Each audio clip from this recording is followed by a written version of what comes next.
Hello, traders. FX Pip Collector here. Today is Friday, April 4th, and this is my analysis for gold.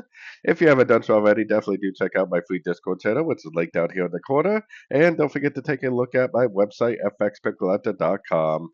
So anyways, gold did end up making a very nice move to the downside, as you can see. But if you go back up to the daily time frame, I mean, the trend is definitely still up. My target is still the $3,275 area because that's the 161% Fibonacci extension from the weekly monthly time frame. So I'm definitely overall very bullish, but this does look like something that potentially could turn into a bigger correction, doesn't it? Anyways, taking it down to the 1 hour time frame makes you think that it's not.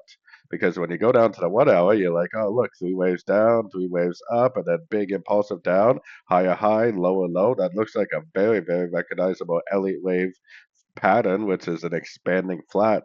An expanding flat is supposed to be 335, and that is definitely a 335 pattern, which is why I think there's a chance that this impulsive move we got could already be like a wave one. This Fibonacci retracement we got on here is to help me identify whether it really is a wave two. Because if it goes to a Fibonacci level, it starts to really make it nice impulsive moves to the upside. It potentially could go up and make a wave three, a wave four, and a wave five, likely taking out the previous highs and making more new all-time highs. So definitely keep an eye out for that scenario.